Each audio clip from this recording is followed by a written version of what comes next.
Picture yourself stepping into a bustling Ugandan trading center. You are surrounded by voices, movement, and stalls piled high with everyday items. If you want to buy what you need here, you have to know how to communicate. Let's give ourselves a specific goal for today. You have a budget of exactly 10,000 Ugandan shillings, and you need to complete a full transaction. To make sure your money goes where you want it to, you need to speak the language of Biashara.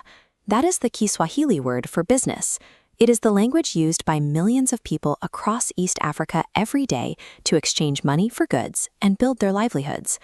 When you walk up to a local duka, or shop, the first person you meet is the muuzaji. She is the seller. She manages the inventory and sets the starting prices for everything on the shelves. On the other side of that wooden counter is you. You are the mteja, the customer. Your job is to communicate clearly so you get exactly what you ask for without overspending. Before we approach the counter, we need a plan. This diagram is our bajeti, or budget. We are going to fill these 3 empty slots with the items we need to buy, while making sure the total stays under our 10,000 shilling limit. By identifying yourself as a prepared mteja and having a firm bajeti in mind, you are ready to trade. This preparation ensures you won't be caught off guard or lose track of your money in the middle of a busy shop. Walk past the local stalls and see an incredible variety of items available. You might see fresh tomatoes, avocados, and large piles of potatoes. All these items for sale, whether fresh vegetables or household tools, share one umbrella term. They're called bida, which simply means goods or commodities. Looking at our budget notepad, let's select our first 2 bida.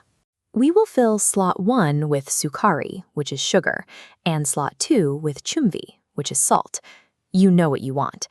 But before you hand over a single coin, you need to ask the most important question in any market. Bei gani? This translates to, what is the price? In a local market, prices aren't always written on tags. By asking bei gani, you confirm the cost for yourself before they pack the items. It shows you are paying attention to the math, the first step in fair negotiation. By naming the bida you want and immediately asking for the bei, you establish clear expectations. You are verifying the price up front, right from the start, so there are absolutely no surprises when it's time to finally pay. We still have 1 empty slot on our budget. Let's add sabuni, or soap. But instead of just 1 bar, we actually need 2 bars of soap to complete our list. Notice something interesting in this comparison table. On the left is 1 bar of soap, sabuni. On the right are 2 bars of soap, but they are also labeled sabuni. These stubborn nouns refuse to change spelling when plural. Since the noun doesn't change, we look at the verb. Singular soap uses e, as in sabuni inaisha. Plural swaps to z, sabuni zinaisha. That little e or z tells the real story. Let's mentally review what we have gathered so far. To talk about a past action, we use the marker li. You can confidently say, nilinunua sukari, I bought sugar. But what if the seller accidentally tries to charge you for some fresh tomatoes that you absolutely didn't ask for? You need to dispute this by explaining what you did not do. To turn a past action negative, swap the li for a ku. There is one strict rule here. When you use that ku marker for the past tense, the rest of the verb stays exactly the same. Keep the final a at the end and say, sikununua nyanya, I did not buy tomatoes. Recognizing these stubborn nouns and using the past tense correctly allows you to keep track of exactly what happened at the counter. You can verify your purchases and politely correct any errors before you pay. Let's calculate the final math. Looking at our budget notepad one last time, we see the price of the sugar, the salt, and the 2 soaps. It all adds up to 7,500 shillings. The goods are on the counter. You reach out and hand your 10,000 shilling note to the muuzaji. Because you gave the seller more money than the total cost, you are owed salio.